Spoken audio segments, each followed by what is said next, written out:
Welcome to FSSAI presents flavours of Shri Anna. समझ गया।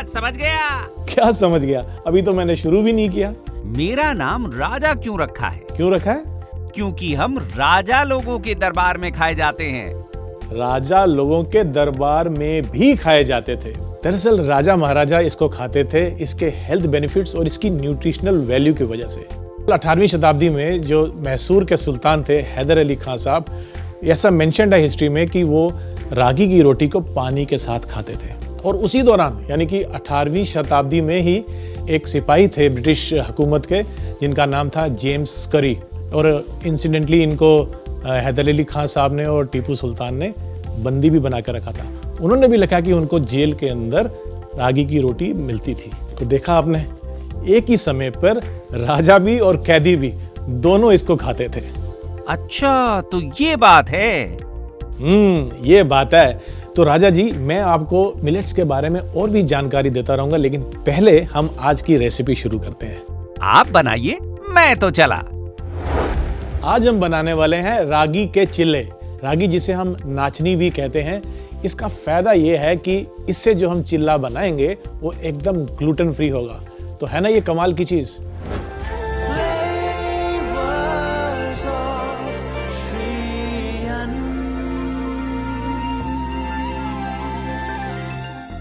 इसके लिए सबसे पहले हम बैटर तैयार करते हैं, और बैटर बनाने के लिए मैं लूंगा रागी का फ्लावर। एक बड़े से बोल में इसको डाल लेते हैं।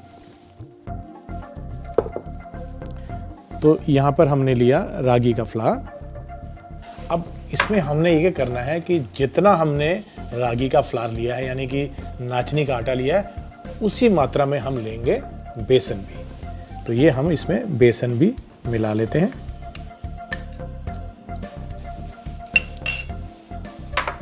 और इन दोनों को हमने बैटर बना के रखना है, लेकिन इसको और भी ज़्यादा न्यूट्रिशियस और हेल्दी बनाने के लिए इसमें हम कुछ सब्जियां डाल सकते हैं जो कि इंटरेस्टिंग है। इसमें चॉइस आपकी हो सकती है कि आपको जो सब्जियां पसंद है वो इसमें आप डाल सकते हैं। तो इसके लिए पहले मैं पालक को थोड़ा काट लेता हूं। तो हम थोड़ा इसको पतला श्रेड करेंगे। कारण ये है कि चिल्ला बना रहे हैं तो इसमें मोटा मोटा ना है, इसलिए हम इसको थोड़ा पतला पतला काट लेंगे। और अभी हम इसको साइड में रख लेते हैं। और बैटर बनाने के लिए हम इसमें थोड़ा पानी घोलेंगे और एक गाढ़ा सा बैटर बना लेंगे। और इसमें पहले थोड़ा पानी डालेंगे, फिर बाद में ज्यादा पानी डाल लेंगे। इन सबको मिला लेते हैं। तो पहले हम थोड़ा पानी डालेंगे, थोड़ा इसलिए क्योंकि जब हम बैटर बनाते हैं तो बैटर पहले गाढ़ा बनाएं तो उससे जो लम्प्स होते हैं बैटर में वो पहले निकल जाते हैं। एक बार ये लम्प्स निकल जाएं तो उसके बाद कंसिस्टेंसी को सही करने के लिए फिर जितना भी पानी चाहिए आप वो डाल सकते हैं। अभी ये गाढ़ा है। और पानी डालने के बाद हम बैटर की कंसिस्टेंसी को चेक कर लेंगे। हमें ज़्यादा पतला बैटर नहीं चाहिए यहाँ पर। अब इसमें हम डालते हैं बाकी सामान। सबसे पहले आइए इसमें हम डाल लेते हैं नमक। और नमक के अलावा हम इसमें कुछ ज़्यादा नहीं डाल रहे, क्योंकि जो इसको स्पाइसी बनाने के लिए हम इस्तेमाल कर रहे हैं वो तो हरी मिर्च है। तो हरी मिर्च आप उतनी ही डालें जितनी आपको लगता है कि आप खाना चाहते हैं। कई बार बच्चे भी खा रहे होते हैं, तो थोड़ी सी इसमें हम डालेंगे हरी मिर्च, बारीक कटा हुआ प्याज। यहाँ पर मैंने गाजर ली है। गाजर सीजन में दो तरह की होती है, या तो लाल गाजर होती है या फिर जो ऑरेंज गाजर मिलती है, पूरा साल मिल जाती है, तो इसको भी आप डाल सकते हैं। तो थोड़ी सी इसमें हम गाजर भी ले लेंगे। ये काफ़ी इसको न्यूट्रिशियस तो बनाएगा ही, कलरफुल भी बहुत बना देता है। अब जो हमने पालक श्रेड करी थी वो भी इसमें मिला लेते हैं। और इसमें डालने के बाद और इसमें डालेंगे हम बारीक कटा हुआ हरा धनिया। और अब तमाम चीज़ों को हम मिक्स कर लेते हैं। और यहाँ पर हमारा बैटर तैयार है। इसको रेस्ट करते हैं 10 से 15 मिनट के लिए।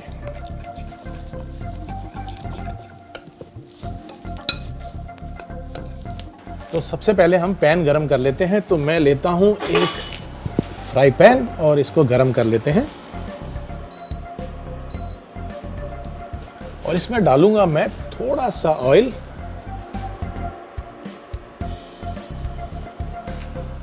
और फ्राई पैन को गर्म होने देते हैं और जो हमारा बैटर है उसको हम एक बड़े चम्मच की मदद से इसमें डालेंगे। तो पैन गर्म हो गया है, आइए इसमें हम ये बैटर डाल देते हैं और बना लेते हैं एक चीला।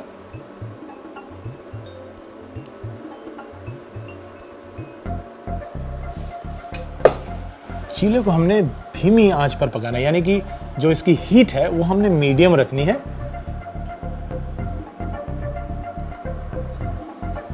और जब ये एक तरफ से पक जाए तो हम इसको पलट लेंगे और दूसरी तरफ से भी सेक लेंगे। तो इसको हमने दोनों तरफ से सेक लेना है, पलट के भी इसको। जब ये इवनली कलरिंग आ जाए इसके ऊपर कुकिंग की, बस तब तक के लिए हमने इसको पकाना है।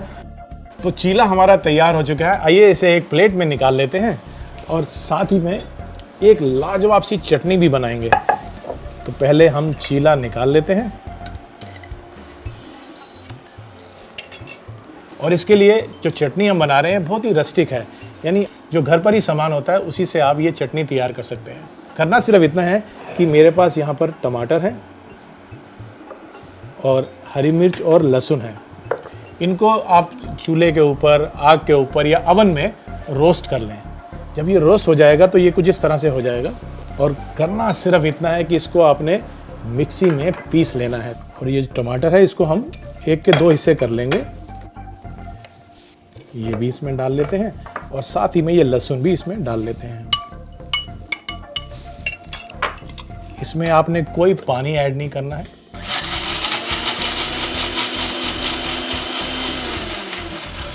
तो ये चटनी आप चाहें तो इसको थोड़ा सा कोर्स यानी कि दरदरा पीसें, या फिर महीन चटनी इसको हम डिप की तरह भी इस्तेमाल कर सकते हैं, उतना महीन भी कर सकते हैं।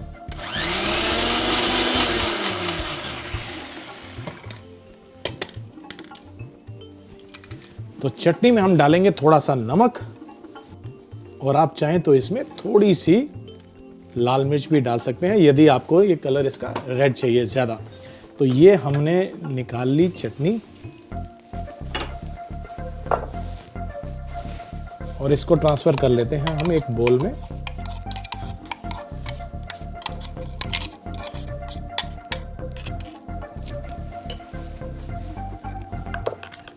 और अब इसमें डालेंगे हम नींबू का रस।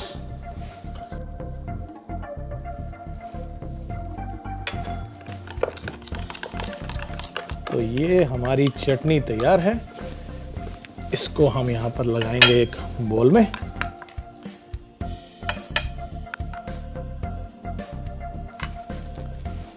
तो लीजिए जनाब, हमारी रागी के चिल्ले की रेसिपी तो तैयार हो गई। ये तो एक रेसिपी है। अब देखिए ना, मिलेट्स को तो हजारों सालों से खाया जाता है। इसको राजा महाराजा भी खाते थे, इसको आम जनता प्रजा भी खाती थी और कहा जाता है कि ये भगवान को भी अर्पित किया जाता था मंदिरों में। तो इसका मतलब ये हुआ कि कम से कम कितनी हजार डिशेस बनती होंगी मिलेट से। हम यहाँ बना रहे हैं कुछ ही डिशेस। तो ये बहुत पुरानी परंपरा है, इसकी मिलेट्स की बहुत पुरानी विरासत है और ये बहुत ही एंशिएंट हमारे लिए एक ऐसा अन्न है जिसको हम कहते हैं शीरी अन्न। तो हमारा एक चीला तैयार है, चटनी भी तैयार है, तो क्यों ना एक चीला और बना लिया जाए। तो मैं झटपट से एक चीला और बना लेता हूँ। ये हमने डाल दी बैटर।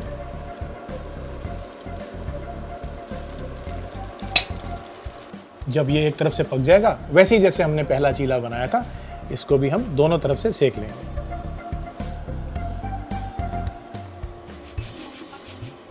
अब इसे हम पलट लेते हैं और दूसरी तरफ से भी इसको सेक लेते हैं।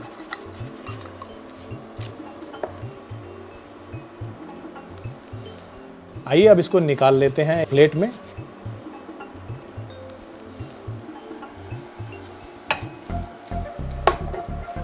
तो ये हमारे दोनों चिल्ले रागी के यानी नाचनी के चिल्ले तैयार हो चुके हैं। इसके साथ हमने भुने हुए टमाटर की चटनी बनाई है। हमारे इस प्रोग्राम में जो डिश बनाई जाती है उसे खाने का रिवाज है। बिल्कुल, तो वही तो मैं करने जा रहा हूँ। तो मैं इसको जब तक खाता हूँ, आप देखिए इसका रिकैप। रागी चीला बनाने के लिए सबसे पहले एक बाउल में आधा कप रागी का आटा, आधा कप बेसन डालें। फिर पालक को पतला पतला काट के रख लें। अब रागी और बेसन के मिक्सचर में थोड़ा थोड़ा पानी डाल के मिलाते रहें। फिर इसमें नमक, हरी मिर्च, बारीक कटा प्याज, गाजर, पालक और हरा धनिया डाल के अच्छे से मिला के बैटर बना लें और इसे 10 से 15 मिनट के लिए रख दें।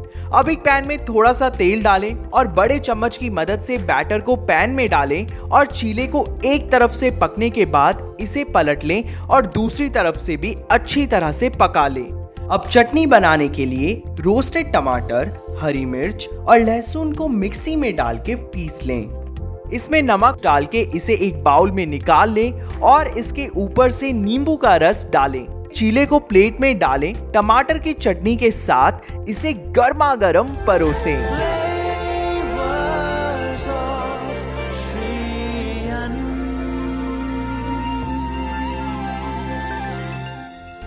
खाने की और रेसिपीज की बातें तो चलती रहेंगी, क्यों ना कुछ ज्ञान की बातें कर लें।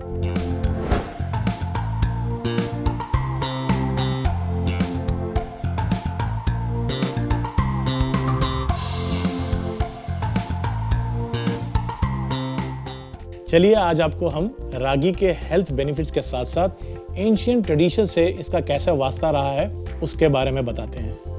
आंध्र प्रदेश में आज भी नगुला चावती, जो कि दिवाली के 4 दिन बाद पड़ती है, उस दिन रागी की एक डिश बनाकर नाग देवता को उसको चढ़ाया जाता है। आंध्र प्रदेश में ही दिवाली के बाद पैनकेक बनाकर खाने का एक रिवाज है। तो हुई ना ये मजे की बात, खाने के साथ साथ ये हमारी संस्कृति में भी जिंदा है। FSSAI presents flavours of Shri अन्न में मिलते हैं ब्रेक के उस पार एक और नई रेसिपी के साथ।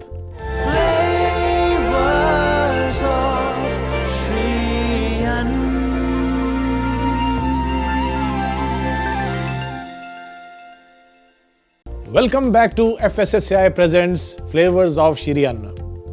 मैंने आपसे कहा था कि बहुत सारी वैरायटीज हैं मिलेट्स की, तो ऐसी ही एक वैरायटी जो कि भारत में क्या पूरे विश्व में बहुत ही प्रख्यात है, वो है सोरगम यानी कि ज्वार।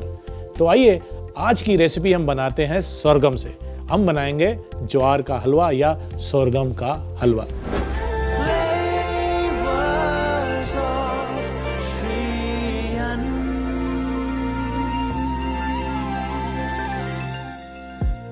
आप सोच रहे होंगे कि सोरगम क्यों? देखिए, हलवा हम बनाते हैं कई ओकेजन पे बनाते हैं, खास तौर पे धार्मिक कारणों से या घर में कुछ मीठा खाना हो तो खुशी के मौके पर यह हलवा जरूर बनता है। अब हम भी क्योंकि मिलेट्स को सेलिब्रेट कर रहे हैं, इस खुशी में बनाते हैं हम सोरगम का यानी कि ज्वार का हलवा। इसके लिए मुझे कुछ सामान चाहिए, जिसमें से नट्स बहुत इंपॉर्टेंट चीज़ है। हलवे का टेक्सचर बड़ा स्मूथ होता है, ऐसे में जब बीच बीच में नट्स आते हैं, बादाम, काजू, पिस्ता, तो इसकी रिचनेस तो बढ़ती ही है, लेकिन स्वाद में भी जब ये क्रंच आता है, लाजवाब हो जाता है हमारा ये सोरगम का हलवा। तो मैंने यहाँ पे कुछ बादाम को ब्लांच किया हुआ है। ब्लांच का मतलब ये है कि मैंने गुनगुने पानी में इसको 2 मिनट के लिए रखा और उसके बाद निकाल के इसको मैंने छिलका उतार लिया। इसका छिलका उतारने के बाद हमने इसको लंबा लंबा काटना है। आप चाहें तो इसको अपने मनपसंद तरीके से चॉप भी कर सकते हैं, लेकिन हम क्या करते हैं, इसको हम थोड़ा लंबाई में काट लेते हैं। तो ये हम ले लेते हैं बादाम और इनको लंबा लंबा इस तरह से काट लेते हैं। और इसको सजाने के लिए आप और भी नट्स का इस्तेमाल कर सकते हैं। तो पिस्ता भी है हमारे पास, उसको आप ऐसे ड्राई भी डाल सकते हैं। ये लीजिए, इसके बाद हम पिस्ते को भी काट लेते हैं। और अब बारी आती है बादाम के बाद पिस्ते की। मैंने तो पिस्ते को भी ब्लांच ही कर लिया था। इसमें बादाम को इसमें निकाल लेते हैं। अब पिस्ता ले लेते हैं और इसको भी हम उसी तरीके से लंबा लंबा काट लेंगे।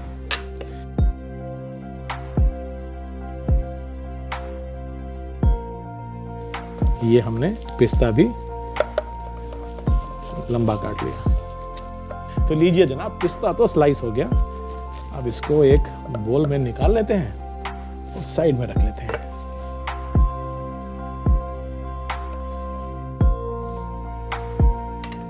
तो चलिए शुभ कार्यों में बनाए जाने वाले हलवे का हम शुभारंभ करते हैं। और सबसे पहले हम एक पैन या आप चाहें तो छोटी कढ़ाई, उसको गर्म कर लेते हैं और उसमें देसी घी डालेंगे। जी हाँ, हम देसी घी का इस्तेमाल कर रहे हैं क्योंकि कहा जाता है कि जो मिलेट्स है ना, ये थोड़े से ड्राई होता है। हालांकि इसकी तासीर ठंडी है, लेकिन फिर भी इसको खुश्क होने की वजह से इसमें घी का इस्तेमाल होता है। इवन आप ज्वार की रोटी भी बनाते हैं तो उसके साथ आप घी या मक्खन देते हैं ना, वो इसलिए ताकि वो तर रहे और उसकी जो खुश्कपन है उसको हम थोड़ा कंपनसेट कर सकें। तो सबसे पहले हम इसमें डालेंगे घी। यहाँ मैं देसी घी ले रहा हूँ।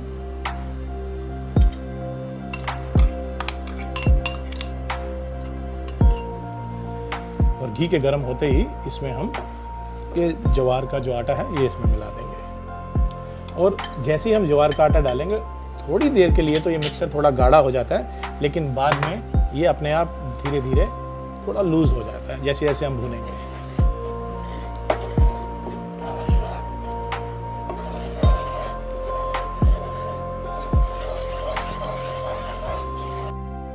और जैसे ही धीरे धीरे ये पकता जाएगा, थोड़ा थोड़ा घी जो है सतह पे आना शुरू हो जाता है।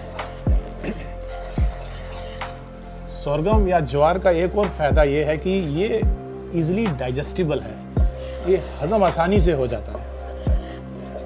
आप देख सकते हैं कि इसका जो अब रंग है वो धीरे धीरे सुनहरी होता जा रहा है, और साथ ही में एक अरोमा जो इसकी फ्रेग्रेंस आती है भुनने की, वो भी अब किचन में महसूस की जा सकती है।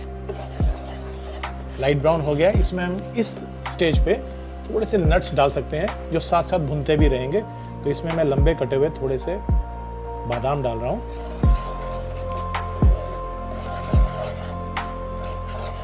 जब इसका रंग थोड़ा चेंज हो जाए, उस स्टेज पर हम इसमें गुड़ डालेंगे। हम गुड़ का इस्तेमाल कर रहे हैं, आप चाहें तो यहाँ पे चीनी भी डाल सकते हैं।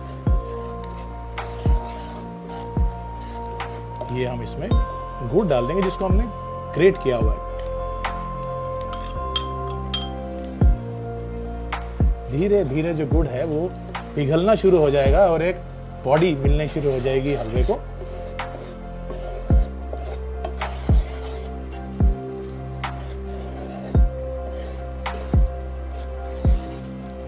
अब इस स्टेज में इसमें थोड़ी सी खुशबू देने के लिए हम इलायची का पाउडर डाल देते हैं।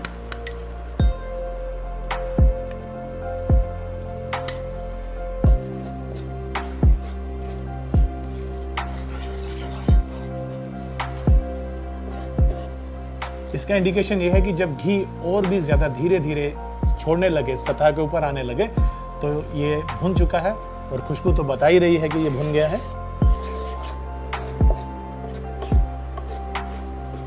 आप देख सकते हैं कि घी ऊपर आ गया है। अब इस स्टेज पे हम इसमें पानी मिला सकते हैं। तो ये पानी हम इसमें मिला लेते हैं और इसको पकाते हैं। पानी धीरे धीरे इवेपोरेट होता जाएगा जैसे जैसे हम उसको पकाते जाएंगे।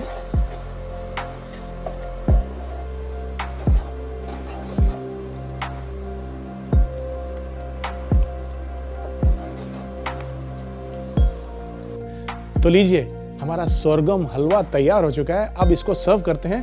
तो मैं ये वाला बाउल ले लेता हूं और इसमें हम निकाल लेते हैं इस हलवे को।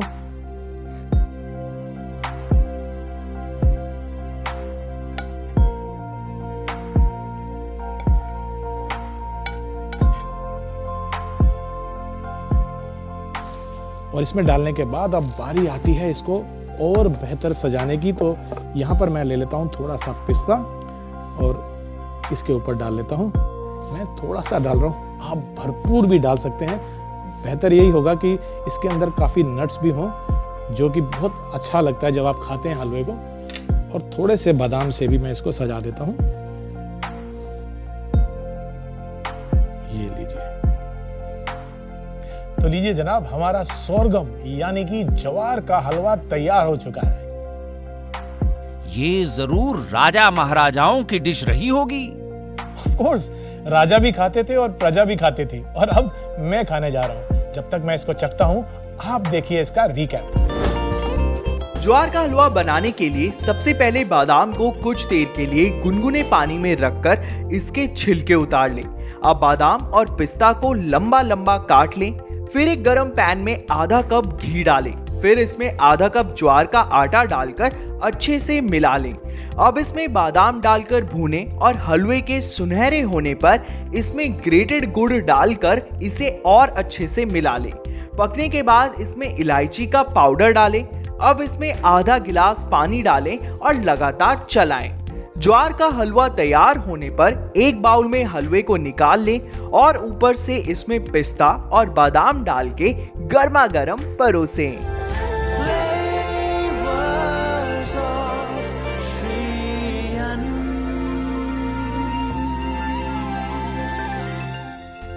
तो देखा आपने मिलेट्स की नई नई रेसिपी बनाने का कितना स्कोप है।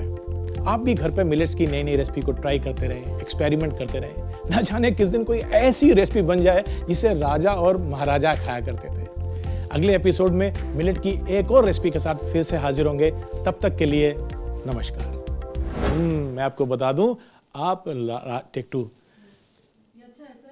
यहीं से लेंगे, लेकिन नेक्स्ट क्यों क्या है boss? I have to come forward ना, प्लीज डोंट मूव। नहीं प्रॉब्लम नहीं। To have to say that राजा और प्रजा वाला, या नहीं बोलना वो? अब यहाँ से शुरू करेंगे कुकिंग का। Okay, this camera. हमारे इस प्रोग्राम में जो डिश बनाई नहीं ये तो हो गया ना, इसके बाद तो कुछ नहीं। ये हटाना बेटे बर्तन, अगर क्लियर करना है तो कर सकते हैं।